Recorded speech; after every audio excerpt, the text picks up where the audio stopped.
Job letter part 2, ठीक है। और जॉब लेटर का जो ये पार्ट 2 है, ये मेनली जो है बेस्ड है आपके बायोडाटा के ऊपर। अगर हम बात करें तो मेनली इसके अंदर जो हम करने वाले हैं बायोडाटा से रिलेटेड करने वाले हैं। मैंने आपको पहले ही बता दिया था कि जॉब एप्लीकेशन के दो पार्ट होते हैं। एक तो होता है आपका एप्लीकेशन, जो आपका लेटर हमने पार्ट 1 में कर लिया था, पूरा मैंने समझा दिया था। और दूसरा जो पार्ट होता है वो होता है आपका बायोडाटा। बायोडाटा को और क्या कहते हैं मैंने वो भी बताया था, रिज्यूमे कहते हैं। क्योरिकुलम का मतलब होता है वर्क एक्सपीरियंस, और वेटे का मतलब होता है रिकॉर्ड। तो ये तीन वर्ड्स यूज हो सकते हैं। अब एग्जाम में चाहे कोई भी वर्ड यूज हो, बायोडाटा वर्ड यूज हो या रिज्यूम यूज हो, सीवी यूज हो, आपको समझ जाना है कि मुझे बायोडाटा ही लिखना है, ठीक है। इसमें अब कुछ जरूरी चीजें होती हैं, मैं आपको वो बता देता हूँ क्या होती हैं। जैसे मान लो रिज्यूम वर्ड मैं यूज कर रहा हूँ, तो पहले तो देखो कैपिटल लेटर के अंदर आपको इसे करना है, ठीक है। ये सबसे पहली चीज है। रिज्यूमे आप लिखोगे कैपिटल लेटर में, चाहे बायोडाटा लिखो तो भी आपको कैपिटल लेटर में लिखना है। और बीच में ये हाइफन जरूर आएगा, ये आपको ध्यान रखना है। बीच में आपको हाइफन जरूर डालना है, वरना ये गलत हो जाता है बायोडाटा अगर आप लिख रहे हो रिज्यूमे की जगह। अगर सीवी लिखोगे तो भी तुम्हारी मर्जी है, सीवी वर्ड भी यूज कर सकते हो या फिर क्योरिकुलम विटे भी आप यूज कर सकते हो, ठीक है। अब मैंने जैसा कि बताया कि जब भी हम ये बायोडाटा लिखते हैं तो इसमें तीन चीजें मेन होती हैं आपकी। देखो, एक तो होती है आपकी पर्सनल प्रोफाइल, क्या होती है पर्सनल प्रोफाइल। दूसरी होती है आपकी एकेडमिक प्रोफाइल, और तीसरी होती है आपकी क्योरिकुलम या फिर हम कहते हैं वर्क एक्सपीरियंस प्रोफाइल। ये तीन चीजें होती हैं आपकी। तो पर्सनल प्रोफाइल के अंदर क्या क्या चीजें आ सकती हैं? ऑब्वियसली नेम आ सकता है, अगर चाहें तो हम एड्रेस बता सकते हैं अपना। नेम आ सकता है, एड्रेस आ सकता है, और क्या आ सकता है बताएगा कोई? फादर्स नेम आ सकता है, एज या फिर हम डेट ऑफ बर्थ उसे बोल सकते हैं। और क्या आ सकता है?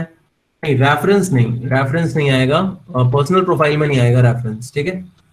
और क्या आ सकता है? अगर हम चाहें तो कॉन्टैक्ट नंबर सकते हैं। मैरिटल स्टेटस, अब इसमें मैं अगर बताऊं तो सबसे मेन जो है वो है name, father's name, age, hobbies, marital status और नेशनलिटी। इसकी बात करें तो ये मर्जी है आपकी, आप लिख भी सकते हो।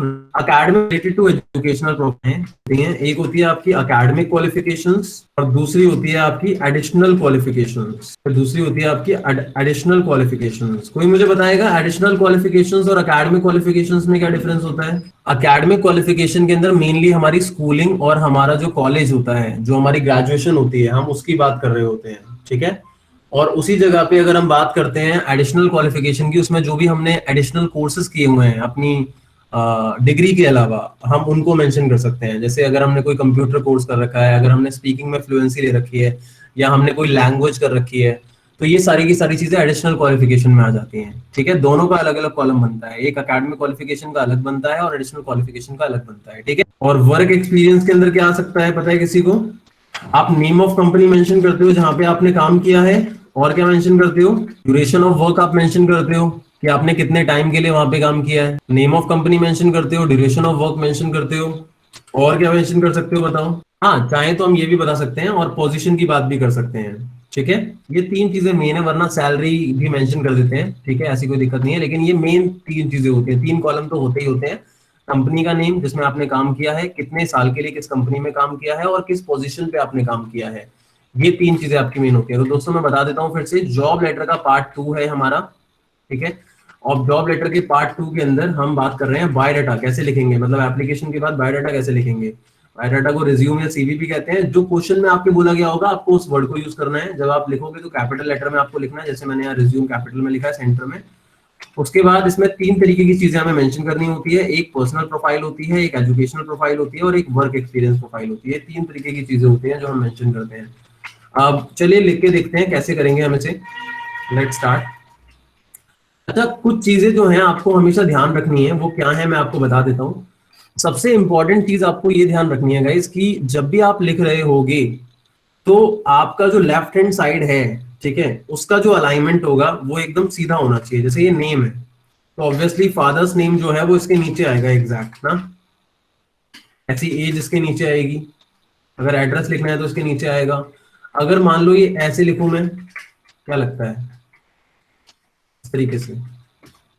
ऐसे कर सकते हैं, हम नहीं कर सकते? बिल्कुल, रिज्यूमे को हम बॉक्स में डाल सकते हैं, कोई दिक्कत नहीं है, लेकिन मैं यहाँ पे भी अलाइनमेंट की बात कर रहा हूँ कि जो आपका लेफ्ट हैंड साइड है जिसके अंदर आप मेंशन कर रहे हो कि कौन सी इंफॉर्मेशन आप दे रहे हो, name, father's name, age, address, gender, इसके अलावा आपने मैरिटल स्टेटस की बात करी, इसका कोई सीक्वेंस मेन नहीं होता कि सर पहले ये चीज आनी चाहिए फिर ये, मेन ये दो चीजें होती हैं सीक्वेंस में, नेम, फादर्स नेम और ज्यादा से ज्यादा एज। उसके बाद आप अपनी चीजें जो हैं जितनी भी बातें हैं वो आप अनसीक्वेंस रख सकते हो, मतलब आपके ऊपर है आप किस सीक्वेंस के अंदर इसको बता रहे हो, ठीक है।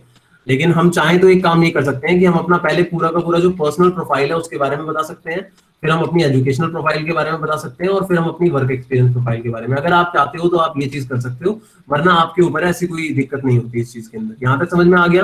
अब अलाइनमेंट की अगर मैं बात करूं तो देखो हमारे तीन अलाइनमेंट होते हैं, एक तो लेफ्ट हैंड साइड का अलाइनमेंट हो गया ये वाला इन चीजों का, ठीक है। अब सेंटर का अलाइनमेंट, अब सेंटर का अलाइनमेंट मतलब जैसे मान लो ये है सेंटर में अलाइनमेंट, ठीक है। अब जब मैं फादर्स नेम लिखूंगा यहाँ पे तो भी ये सेमी कॉलम इधर ही आएगा, जब मैं एज लिख रहा होऊंगा तो भी ये इधर ही आएगा। अब स्टूडेंट्स क्या करते हैं मैं आपको बताता हूँ, स्टूडेंट्स क्या करते हैं, आप शायद आप भी करते हो, जैसे उन्होंने नेम लिखा, लेट से किसी ने नेम लिखा है, अब नेम के बाद उन्होंने सेमी कॉलम इधर डाला, फिर फादर्स नेम के बाद सेमी कॉलम इधर डाल दिया, फिर एज के बाद इधर डाल दिया, या फिर वो भी नहीं करा तो उन्होंने क्या करा, बेसिकली क्या कहते हैं, एरो डाल दिया, नेम के आगे एरो डाल दिया, फादर्स नेम के आगे आगे एरो डाल दिया, हाइफन डाल दिया, फिर एज के आगे, लेकिन अलाइनमेंट नहीं होता, सेंटर में बिल्कुल भी अलाइनमेंट नहीं होता, जिसकी वजह से पूरा का पूरा जो आपका बायोडाटा होता है उसका पूरा इंप्रेशन ही खराब हो जाता है। कभी आपने देखा है ड्राफ्ट करते हुए इस तरीके से लिखा जाता है कि भाई नेम के आगे हाइफन डाल दिया फिर फादर्स नेम के आगे, आपको नहीं लगता कि ये प्रॉपर फॉर्मेटेड होना चाहिए, ड्राफ्ट होना चाहिए? तो इस चीज पे वर्क जरूर करना है। समझ में आया सबको? तो जो मैंने बताया है कि जब भी आप रिज्यूमे लिख रहे होगे तो आपको तीन जो इन्फॉर्मेशन है वो देनी है, जिसमें मैंने बता दिया आपको, आपको एक बताना है पर्सनल प्रोफाइल के बारे में, पर्सनल प्रोफाइल में क्या क्या इन्फॉर्मेशन है वो बता दी, educational profile, academic qualification, additional work experience profile. अब फॉर्मेट जब आप लिखोगे तो देखो बॉक्स में भी हो सकता है, ऐसी कोई दिक्कत नहीं है, आप बिगर बॉक्स के भी कर सकते हो।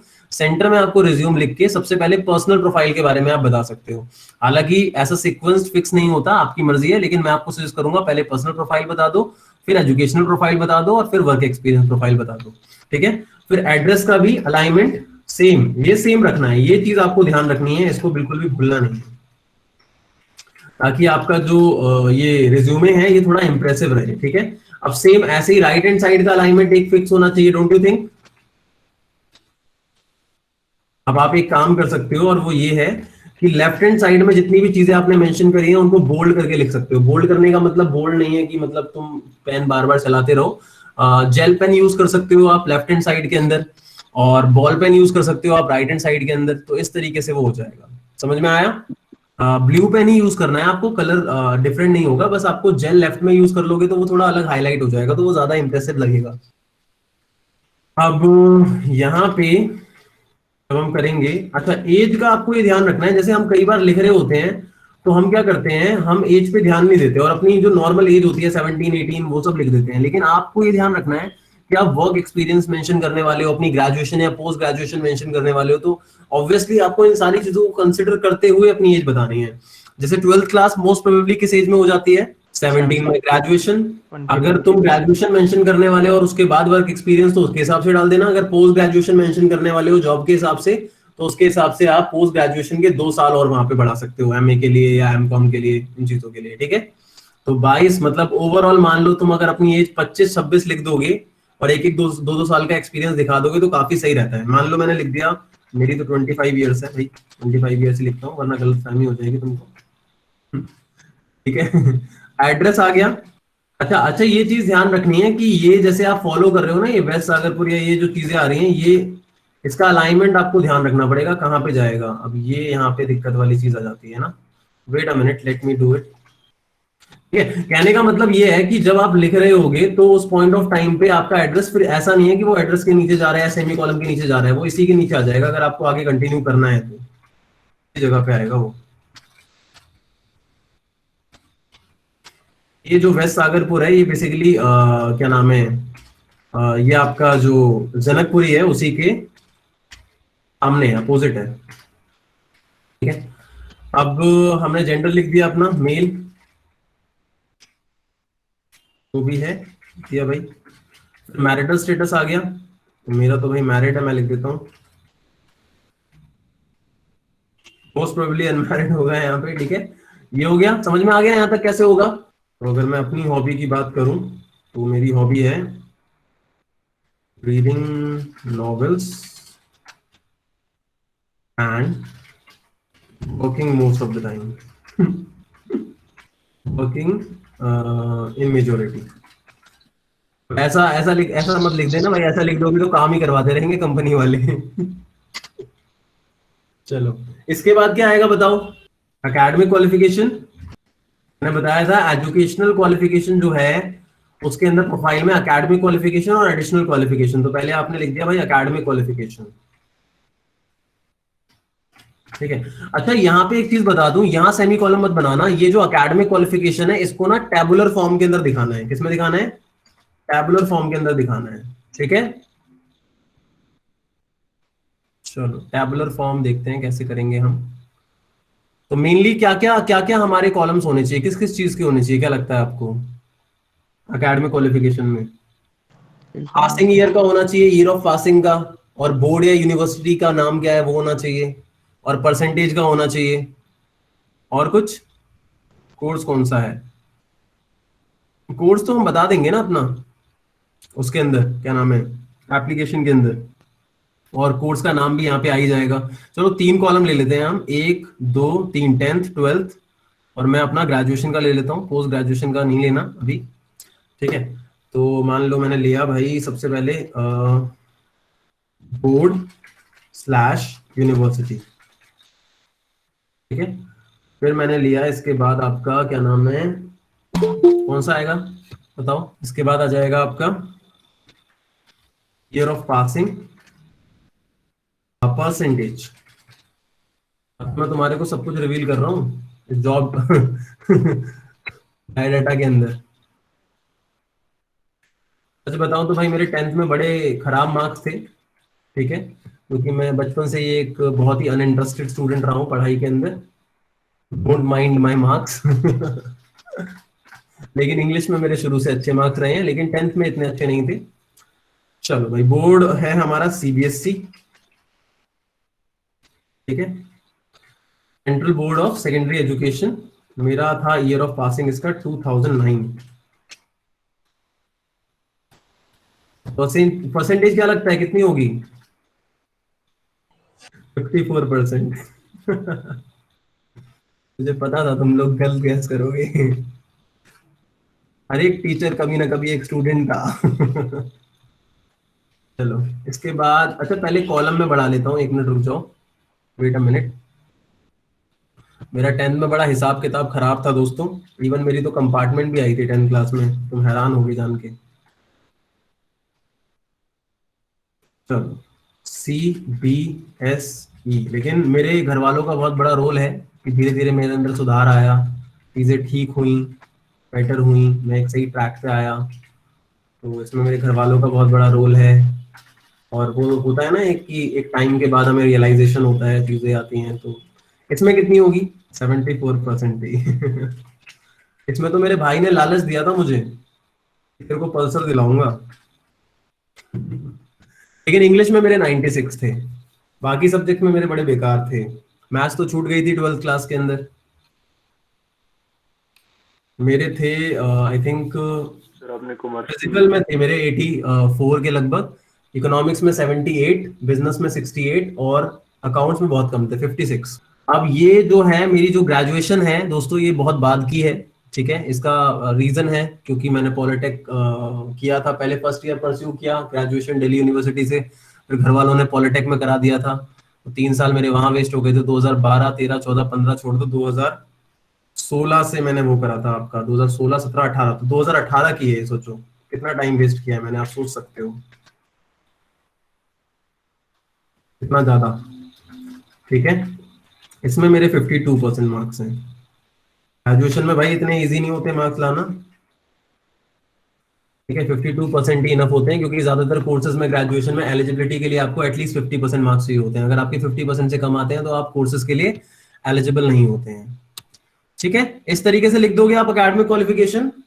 देखो क्वेश्चन में कभी गिवन नहीं होता कि आपको ये चीजें मेंशन करनी है, ठीक है। आपको लेकिन रिज्यूम जब आप लिख रहे होते हो तो आपको ये सारी चीजें मेंशन करनी होती है, जो जो मेन मेन चीजें होती हैं। ऑब्वियसली क्वालिफिकेशन, पर्सनल प्रोफाइल और वर्क प्रोफाइल। अगर क्वेश्चन के अंदर वर्क प्रोफाइल बोली एक्सपीरियंस, तो एक्सपीरियंस करना है, वरना एक्सपीरियंस ऑप्शनल होता है, एक्सपीरियंस आप छोड़ सकते हो। समझ में आया? चलो, एडिशनल क्वालिफिकेशन में छोड़ रहा हूँ। एडिशनल क्वालिफिकेशन में भाई ऐसी कोई खास क्वालिफिकेशन नहीं है यहाँ पे, लेकिन हम चाहें तो एडिशनल क्वालिफिकेशन जो है वो पॉइंट्स में लिख सकते हैं। ये जरूरी नहीं है कि यहाँ पे भी हम टैबुलर फॉर्म बनाएं। जैसे कि आप इस तरीके से लिख सकते हो, हैव डन कंप्यूटर डिप्लोमा, और फिर इन इतने इस पर्टिकुलर ईयर में करा, इस कोर्स से किया, तो ये आप एडिशनल क्वालिफिकेशन लिख सकते हो। या और पॉइंट में आप मेंशन कर सकते हो इस तरीके से, जैसे ये पॉइंट है, ठीक है, तो आपने बोल दिया I have done diploma basics, वहां पे आपने इंस्टीट्यूट का नेम लिख दिया। फिर ऐसे ही पॉइंट पॉइंट में आप अपनी एडिशनल क्वालिफिकेशन लिख सकते हो। एडिशनल क्वालिफिकेशन कोई बड़ी चीज नहीं है, और एडिशनल क्वालिफिकेशन आपकी मर्जी है, अगर आपको लिखना है तो लिखो, वरना एकेडमिक क्वालिफिकेशन मेन होती है। एकेडमिक क्वालिफिकेशन को तो जरूर लिखना ही है, इसकी आपकी मर्जी है, आप लिखना चाहते हो तो लिख दो। ठीक है, यहां तक समझ आ गया? अब इससे आगे बढ़ते हैं हम। तो इससे आगे आपका होता है वर्क एक्सपीरियंस। ठीक है भाई, वर्क एक्सपीरियंस तो मेरा नहीं है क्योंकि मैंने जॉब कहीं की नहीं है। तो वर्क एक्सपीरियंस की बात करूं तो चलो फेक लिख देते हैं थोड़ा वर्क एक्सपीरियंस, हम कुछ भी लिख देते हैं समझाने के लिए यहाँ पे। ठीक है, अब वर्क एक्सपीरियंस में मैंने बताया था क्या क्या चीजें आ सकती हैं। एक तो आ सकता है हमारा, क्या आ सकता है बताओ? कंपनी नेम, और क्या बताया था मैंने? ड्यूरेशन, पोजीशन बताया था ना। चलो वर्क एक्सपीरियंस, तो वर्क एक्सपीरियंस में हम बात करते हैं सबसे पहले कंपनी। मर्जी है आपकी, ऐसी कोई दिक्कत नहीं है। वैसे मैंने ये ऊपर कैप्स में लिखा है ना, तो चलो ठीक है, इसे कैप्स में ही लिखते हैं हम, कंफ्यूजन क्यों क्रिएट करें। कंपनी, ईयर ऑफ वर्क, या फिर मैं लिख सकता हूँ ड्यूरेशन ऑफ वर्क और पोजीशन।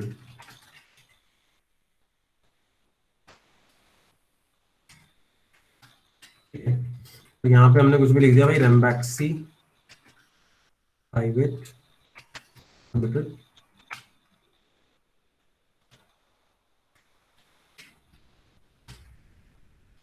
अच्छा, जॉब किस चीज की थी यार उस क्वेश्चन के अंदर?